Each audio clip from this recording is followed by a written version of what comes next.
Hey, I'm Craig Rodsmith. I'm up here at the Throttlestop Museum in Elkhart Lake, Wisconsin. Today we're checking out this 1947 FN M13. This bike is incredibly well restored.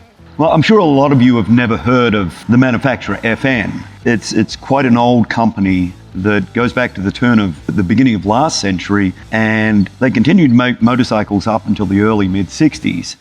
But originally FN was an arms manufacturer, like a lot of other motorcycle companies, Royal Enfield and BSA, which was Birmingham Small Arms. FN is still in business. Fabrique Nationale in Belgium is still in business today, and they're one of the biggest small arms manufacturers in the world today. I wish they still made motorcycles though, because this thing's pretty cool. Some of the things I'd like to talk about on this bike today, well, one, there's quite a few unique features on this thing. Like, it looks like it might be rigid, but it's not. It actually has these rubber bands. This is referred to as Neiman suspension or Neiman system, and it's kind of cool the way it works. As this moves up and down, it stretches on these rubber bands here. The other thing which is very obvious is this front end, and the idea being that it's using a stretching spring rather than a compressing spring, and then it has this strut for the front fender which will come down, act as a stand, so you can take the front wheel off the ground if you need to change the tire. Another thing that's really cool about this is an era where they started to standardize things, with the clutch, the throttle, front brake. It was all over the place in those days. You'd have different throttle setups. This also has a choke on this side, a decompressor, and then the advanced retard for the ignition when you start it.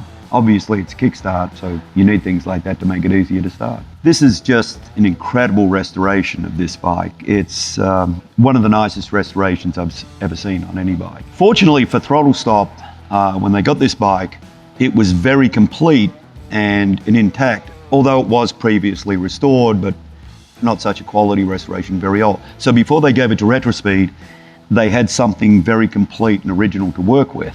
That being said, even though it was a relatively complete bike, an original bike, there was still, because of its uniqueness as an FN M13, there was so many unique obstacles to overcome. There's so many little stories I've heard about this. One of the interesting things is these knee pads, which you could imagine trying to find replacements for these. You're not going to find them on Amazon. But apparently somebody in Europe found the guy that was at the dump when they were throwing the molds out for these, and so he kept the molds for some reason and replicated these brand new knee pads.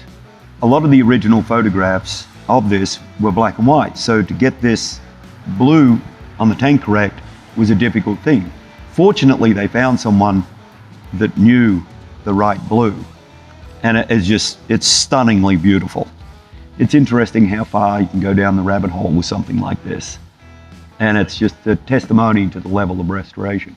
This is a motorcycle nerd's wet dream. Maybe that's not appropriate. Well, seeing as it's a nice sunny day here in Wisconsin, I think Ryan's going to take this for a ride, and we might film some of that. So thanks for joining us. Don't forget to like and subscribe. Thanks again. See you next time.